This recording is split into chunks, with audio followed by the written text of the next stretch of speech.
completely fell in love with my dog, and then I had a new appreciation for animals generally. The trend, you're just trying to do something that's like edgy. I don't know what. It's like, no, it's just like, if we don't need to eat animals, then let's not eat animals.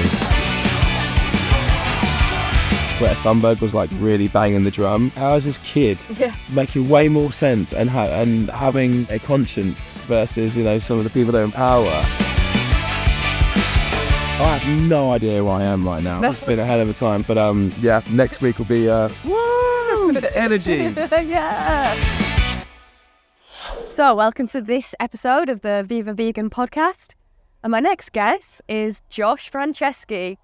Josh is the frontman of You Me at 6. They formed in 2004. They've had 8 albums to date, 2 of which went to number 1. And in 2011, they were named the best rock band by Kerrang. So, you know, not bad going. So hi, Josh. Thanks for being here again today. Very welcome. Thanks for having me. You're very welcome.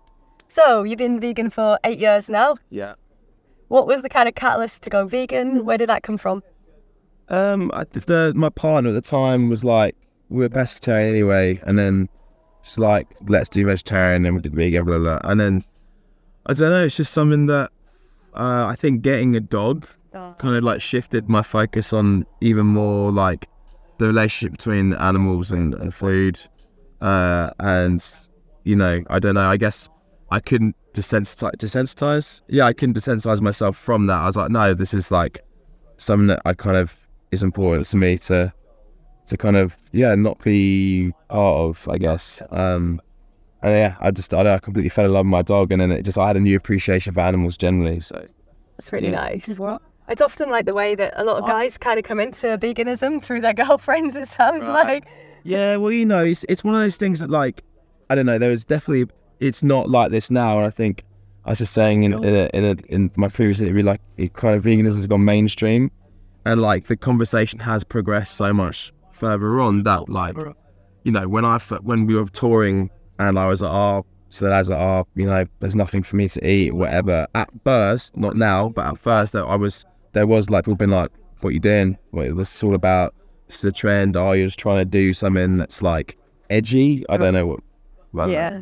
And there is a stigma to that like, you know, like vegans are, I don't know, I've got some fucking big, I don't know, vendetta against the world and that sort of shit. It's like, no, it's just like, if we don't need to eat animals, then let's not eat animals if we can avoid it. And yeah, sometimes, and I don't know, sometimes I go out for dinner or I go to dinner at people's places and they're like, it becomes like a massive table talk. And it's like, I didn't ask you to make anything special. I just said that just don't put anything animals in it, if that's all right. Do you know what I mean? So anyway, it's one of those things that it helps having somebody to do that with. Yeah. And my partner that I have now has always been very just very warm and like supportive of it. She's not herself, but she would never like make me do something for her. So I don't make her do it for me, like be a vegan. But she's always like the first person to like get in the kitchen and like make from scratch an amazing vegan meal, just like, which is nice. Sounds like a keeper. Yeah, no, she is. I'm very lucky. Yeah. Not putting you on the spot there. No, she knows it. She knows it. Nice. I mean, yeah, you've been vegan for 8 years. You did an album, and then was it You Me at Sheesh? Yeah, we did a collaboration with why is their name going on my head now? They're a place in Hackney. It's like Temple of Satan. Oh yeah, they're great. Yeah, they're really cool. And my friend Jace was involved in it or part of it. I can't remember exactly. And I was like, it would be really cool to like have some food at this event. It'd be cool to do that. And the lads were like up for it. Yeah, it was a great night. Who came up with the pun now? Who came up with that? You know, I've got to say, I actually think it was one of our managers. He's not a manager anymore. That's not why we stopped working together. Puns. Yeah, he's perfectly fine. But no, he came up with that one, Colin. Yeah. Nice. And I mean, you've been doing like music now for what, the best part of 20 years? You've like 8 albums, is that right? Yeah, it's pretty mad, to be honest with you. Yeah. How jaded are you feeling? You know what? I'd be lying if I didn't go through a phase. It was like, no, it's all the fucking same and blah blah whatever. But I've got a real different appreciation. I know a lot of people when they like came out the other side of COVID was like, oh, feel completely differently about it. But even when I came out of COVID, I was like, I still don't really. It's just playing a gig, whatever, touring, whatever, making an album. But now it's like, I don't know what happened, but something switched to me. Like, I've always valued immensely, like, connecting with people and performing and having that kind of synergy in a room with them. But it started to feel like work. Yeah. And I think that's kind of natural. Like, everybody kind of gets into that place where their work becomes their life, or their life becomes their work, whatever way you want to look at it. And that kind of happened. But yeah, I've just got I'm green again, if that makes sense. So, which is really nice. But so yeah, taking every show is like, with I don't want to say like a whole heap of gratitude, because that sounds a bit corny, but like it is, like, because you never know when it's over and when it could be done. And yeah, for us, we're gonna be with our 18th year at the moment. So like, you know, there's so many bands we came up with that aren't bands now, or weren't as lucky, or, you know, whatever, that has afforded them to still be doing music as their life. So yeah, there's a lot to be said for that, and we're very grateful for that our fans keep coming back and checking us out. And it's nice that they're growing as well with you as well. It's like, yeah, it's weird. You know what though, we're starting to approach that weird place now where, like, well, it's not weird, it's really nice, but like, we're now in the next generation. It's like people are bringing their kids out, like, or their younger sister who like is now 20 but heard us when she was 9. You know what I mean? I'm like, fuck, that's mental. There's like actual human beings that weren't even alive when we were a band and now are into our band. It's weird, isn't it? It's strange. I'm like, oh shit, we're like telling it's like Metallica but without money. It's weird. It's interesting. I mean, 2020, the album that you brought out then, it was kind of a different approach. One of the songs especially was around like the environment, and it was kind of a bit more political for You, Me and Six, I guess, and songwriting. Yeah, it was. Our House is on Fire. I mean, we were recording it in, so we were making a record in Thailand. That's when the bushfires were happening. And I don't know, I was like, I've never really steered into the conversation of like politics or environmental issues or whatever in my songwriting. And it's not because I don't care. Yeah. It's actually, it's almost the other side of it. Like, I don't know how to articulate how I feel about something, and I want to get it right. And not like, if I'm going to push an agenda, I better know my shit. You know what I'm saying? So like, otherwise people could be like, well, you don't know what you're talking about. And it was just, obviously the bushfires are happening. And I was just like seeing my friends like out in Byron Bay, like the Bangkok Parkway Drive, like some of their houses or their friends' houses or their community being just savaged. And then obviously like seeing all the footage, like the animals and that. Just felt really compelled to say something. And I was like, why don't we put out a song that whatever it generates revenue wise we'll just give to the wildlife, the charity's called now, so that's gonna annoy me, but yeah, it was a wildlife sanctuary that was taking in and just taking care of animals that had been kind of displaced or suffered in that stuff. And like, I don't know, like at the same time, like Greta Thunberg was like really banging the drum, and I was like, fuck, how is this kid making way more sense and having I don't want to say, I would say a conscience versus, you know, some of the people that are in power. How are we there that we need a teenager to be telling you what you should already know? So I was like, I'm going to put this shit in a song, and I don't know, it's very different for us. It's not, we haven't actually done anything like that since, and definitely not before, but it was great. And it's a song that whenever we play it, we're like, it's by no stretch the imagination like a big Yumi song, if that makes sense.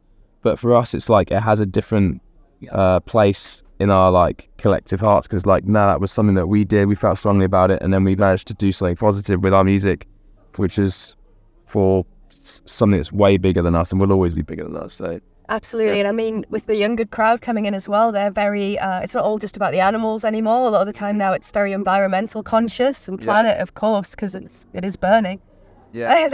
Fortunately, I don't really I still struggle to have a rational conversation with someone that's like, oh, global warming is a hoax and that's bullshit. I'm like, it's not natural. Like, even the weather we have with July, you know, last couple of weeks shouldn't be the way it is. And that's because everything's completely out of the kilter and out of sync. And I mean, there's some days like living by the sea as well, like down in Brighton, like you see the worst in people when the sun comes out. Yeah, you do. You know what I mean? So Especially in Brighton. yeah, I was like, we could do with it cooling down a little bit. Some of you guys even take a bit of dip in the sea and cool yourself down. But yeah, it's scary.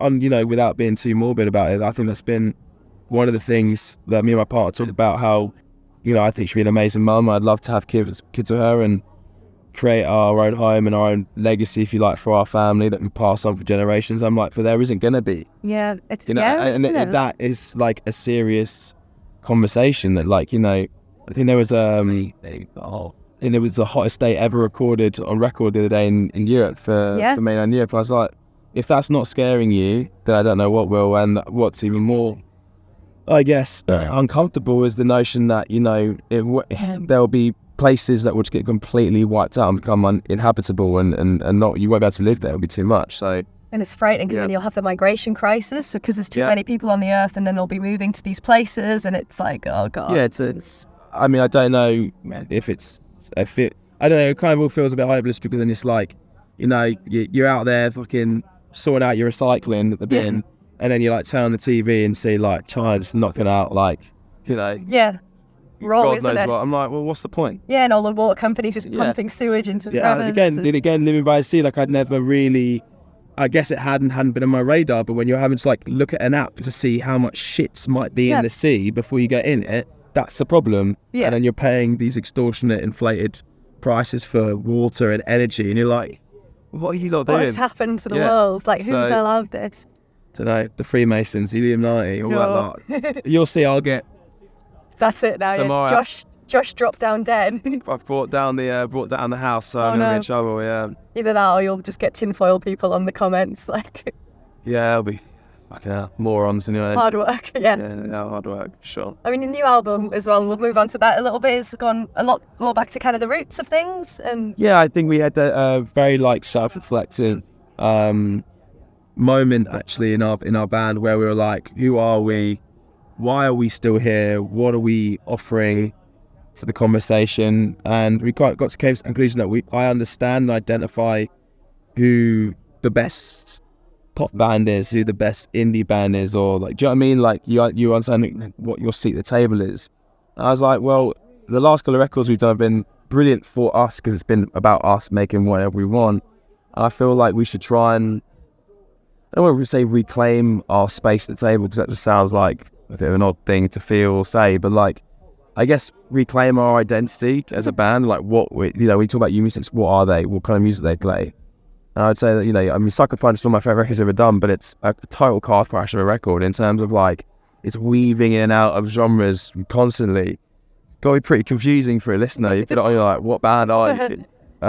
So yeah, we just wanted to kind of, I guess, just understand who we are. And we've always believed that we're when we do like the pop punk emo thing, we offer something different, I think, than most of the other bands do. Not saying it's better, just saying it's different. It's coming from an English sensibility, you know, that sort of stuff. Less fucking, you know, gimmicks, I suppose. And it was so fun making the record because it was like, I don't know, it felt really invigorating, and it felt like a bit of a rebirth in the sense of like, there was nostalgia whilst making it because we were listening to our favourite bands that we listened to growing up. Yeah, no. Do you know what I mean? And you hear that on the record. You can almost hear like the likes of the Taking Back Sundays and the Mike Hems and all these sort of bands, the Blinks that we grew up like idolising. Yeah. And it's kind of like, but then also still bringing forward all the experience we've had over the last sort of, you know, at that point 7 records, making records of like, well,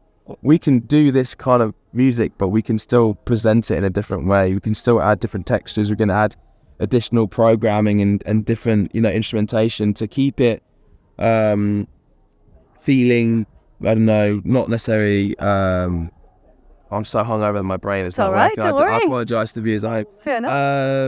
Just like keeping it relevant, I guess, and not sounding dated. We didn't want to sound like a bunch of old blokes playing songs they used to do when they were teenagers. So I mean, we wanted to try and just. It's having a revival, though, isn't it? Let's be honest. Totally, like Paramore back out, and you know, a lot of the bands when you started out, you know, peers as well are like still doing really well. You know, look at Architects and Bring Me, you know, vegan bands again. And these bands are still just going from strength to strength. And totally. And I think that was a massive. I think Blink reforming the original lineup, Paramore, My Chem. Like at the end of the day, when you have like the trailblazers like actively doing stuff, it contributes to the conversation of, well, what's the rest of the pack doing? Do you know what I mean? So, you know, they're the very, very top of the mountain, if you like, and there's a couple of us stationed elsewhere, but you know, it's great because, you know, those bands are so important for culture and definitely for shaping, like, absolutely shaping our band's identity and our sound. I mean, we've made no qualms about it. They're like, you know, and you know, now still probably not so much, but growing up, like, all I wanted to do was emulate Fall Out Boy. Yeah. All I wanted to do was be like, Hayley Williams was my idol, you know, and because she was just fucking badass and she was like my age, and she was doing it. So I'm stoked that you know, I'm not say all those bands are still even would say themselves emo or pop punk or pop rock or whatever. I'm sure Paramore wouldn't identify as that, let's say, anymore, but because they've got that versatility, they can basically do whatever they want and it sounds beautiful. But yeah, it's great, and it felt like, making that record felt like going in a bit of a time machine, but with like all our life experience and our experience of being a band, and be like, let's do this, but let's do it now with our brain tuned in a bit more. So, and it's nice, and the relationship with the rest of the band as well, as you've got older, is it still as strong as it was? You know? Yeah, of course. I think life is always going to challenge relationships, regardless of whether it's parents, siblings, or lovers, or in our sense, like a brotherhood. And like, there's times where like I find it challenging to be in the band, and I'm sure everybody in the band has their own moments of experience this. But at the end of the day, like, there's one thing that will never change between us five, is that this ever-present thing in our life is this band, and it's kind of like shaped us who we are as humans. It's conditioned us, and like, we've traveled the world together for, you know, 18 years playing music. So there's not many people that would understand with like that bond necessarily, because it's the environment, unless you're doing it, I think would be a fair thing to say, but the environment is so like even just like the last 6 hours for us has been fucking mental. And it's like, you last month have been like, we've been 6 different countries in the last month, and like Australia, Malaysia, and you're flying to airports and sort of in and out of airports, in and out of hotels, and then still like having the temperament and like the emotional intelligence to be like, I need to make sure that my friend is having a good experience. I'm putting them in front of me. Yeah. And I think when you have 5 people doing that for each other, it's like a support network, isn't it? Yeah, it is. Yeah. And don't get, you know, I'm not going to get twisted. There's times I'm just like, fucking, you really hate you today. Yeah. Really dislike you. Not making it. No. Me and Max are literally like yin and yang. So like the things that I love about him the most also annoy me the most. And he probably say the same thing for me. He'd be like, I love Josh because he's fiercely loyal, but then he's also fiercely stubborn. Do you know what I mean? Like that sort of shit. So they are. I've never had a brother. I've got an amazing sister, but I have 4 brothers, you know, and that's the way it's always been. And yeah, it's been a hell of a ride. I don't know how much longer we're gonna do it, because I think we're all at a point where, like, you know, like I said, we have to be really sure that what we're offering people is important. And if we think we're going to be making shitty records or giving them the same thing over and again, like, we're not in the market for that. And people want to get married and have kids and start our next phase of their life. And I hope the band will have a place in all of our lives for that to work. But if it doesn't, then there's things that are more important than, you know, the band. So. And you've had 2 number-1 albums, so it's pretty cool. Let's be honest. We've obviously worked hard, but we've been really, really lucky. And I think the main thing that we've been afforded the opportunity to do what we love, but also to be supported in a way by our fans, which, you know, every artist who talks to us says, I have the best fans in the world. But of course you feel that way because they're your lifeblood. Do you know what I mean? Like, they are the thing they're the reason you're doing what you get to do. But we've taken left turns as a band, and we've always, like, you know, been supported by them. Funny we talk about Paramore. I know, I was Sam just thinking that. Covering Misery Business. Just for him. It's a tough song to sing that. I actually thought it was Hayley. That'd be one for the book. She says up then where we Byster? Vista? But we're going to know where we are. It's lovely, but I don't know where we are. So yeah, we'll see. I'll see what happens.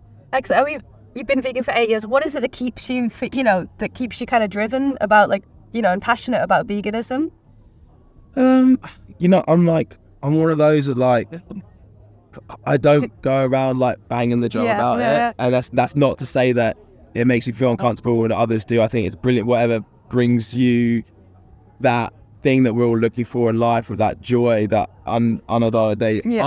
unadulterated joy and happiness, then great. But like for me, it is as simple as my relationship. My dog changed the way that I see food. I see no value in taking an animal's life to eat food. Like, it's unnecessary. I know it's quite primal, and there's some people that will argue, well, it's the natural state of order, and like, it's the way it's been for thousands of years and blah blah blah. But it's like, when you're like making fucking food farms, it's not this and is natural, keeping animals in unbearable conditions, and then literally slaughtering them or ripping them away from their children from their mothers. Like, when you watch stuff like animals mourning and crying, like, I don't know, there's certain things that I'm pretty unfazed by stuff, but like, doesn't matter to this day, I cannot watch that footage without, and if you're not bothered by that, if that doesn't at the core of you as a person make you go, how am I facilitating this by buying meat from the supermarkets or going to restaurants and all that sort of stuff, I can't really see what the counter argument is. That is, and when they people like Piers Morgan, who I don't really care for regardless, but like, I'm not on either side of the court. He does what he does, whatever. Some people like, some people don't. I don't care. But when he's got a real thing about going about how, like, well, how'd you get this from your diet and how'd you get that from your diet? I'm like, mate, what are you fucking on about? Yeah. Like, and that's what bothers me, is when people make just quite off the cuff, flippant remarks about something which is, or make people feel stupid. Yeah, you need to that. I don't make people feel stupid for eating meat. I don't agree with it. I wouldn't do it. I don't do it. I don't know why wine's meat is up so much. Do you know what I mean? Like, it's bad. I don't get it. Like when the Greg's vegan sausage roll thing happened, he was hilarious. He lost his mind about it. I was like, why do you care? Yeah. Let it go. Just, it doesn't matter. Like, it's a fucking pasty or whatever it is. So, like, calm down, Piers. Yeah, he's very animated, but I just, that is it for me. It's just the way that I see the world, and the way that I see animals is very different to how it was when I was growing up. And I was never really a massive meat eater anyway. Like, if I go to a restaurant when I was eating meat, I'm not be like, right, I'm having a steak on a fucking Monday night. I mean, I was never really like that. And to be fair, in our diet growing up, my mum and my dad, when they cooked, it was mainly like fish, and mainly like, maybe my mum has always had this viewpoint, which is like, if you're going to eat meat, there should be a premium price for that. Like it's and it should be like a once or twice week thing. It shouldn't be like, I have it 3 meals a day sort of thing. So I know for some vegans that'll be very triggering that we're talking about even considering or what they did. But it's I think that the main thing that I've really enjoyed about the progression of the conversation about veganism is that there is, you see it you can walk into any supermarket in the country and go, wow, there's a serious representation here. Of course there is for the other stuff, but like, it's like, no, and it's, seeing young kids like not looking at it and being like, when I was growing up, I was like, oh, if you're a vegan, you like probably meditate for 10 hours a day and do yoga and, dreadlocks. And that's great if you do also, by the way. I fucking love all those things. But after COVID, we all do now, right? That was kind of the stereotype that I had attached to it. And I think it's really empowering. Like, people like Mo Farah come out and be like, I'm an Olympian gold medalist. Yes. I'm fucking vegan. And you saw like the 68-year-old the other day who's like got off and like run and not got off, but just went for a run. Fair play to them. Yeah, well done. And but they like did the time really, really well, and it's just like, he was like, I'm on a vegan diet, so I've got a new lease of life. And it's like, not everyone's going to be like that, let's be honest. But no, totally. Cool. Well, Josh, I mean, what have you got coming up for the rest of the year, next 12 months? Rest of the year, we got a couple more festivals, wrapping that up at Reading and Leeds, should be cool. And then we're going to America, and then we're going to South America, and that's kind of it for the year. And then I don't really know I don't really know what we're doing next year. I think there's a couple of festivals we're talking about doing, like headlining, so we'll just wait and see if that just comes through or not. And if they do, then we'll do them. If they don't, we'll probably do some touring in England and Europe and stuff like that. So. Will you get a sleep? Get a chance to relax? Tell you what, honestly, the last couple of days, I mean, last night is completely on me. Like, I went to bed at 5 o'clock in the morning. Right, well, you've only got yourself Had to people blame. back at my house. You're over 30 now, right? Yeah. Come on. Well, the thing was that my friends came up from London to play with us on stage, and his housemate Rob came as well, and he was like, we should try and play some football, because we used to play football together all the time in London. He was like, we'll get us a game. So, and I was kind of like, oh, we'll definitely pull out. His alarm goes off at 9 o'clock. He's like, right, come, let's go. I was like, been in bed for like 3.5 hours, mate, and we went and played 2 hours of 11-a-side football. So yeah, I'm like, I have no idea where I am right now. It's been a hell of a time, but yeah, next week will be I'm gonna not leave the house and just detox week, Netflix, sleep. Yeah, all that good stuff. Well, on that happy note, good luck with your long DJ set of bangers this evening. Yeah. Woo! Energy. Yeah. And yeah, well, thank you for chatting to me. It's been lovely to see you. Thank you very much for your time. Appreciate it. Thank you. That's sweet.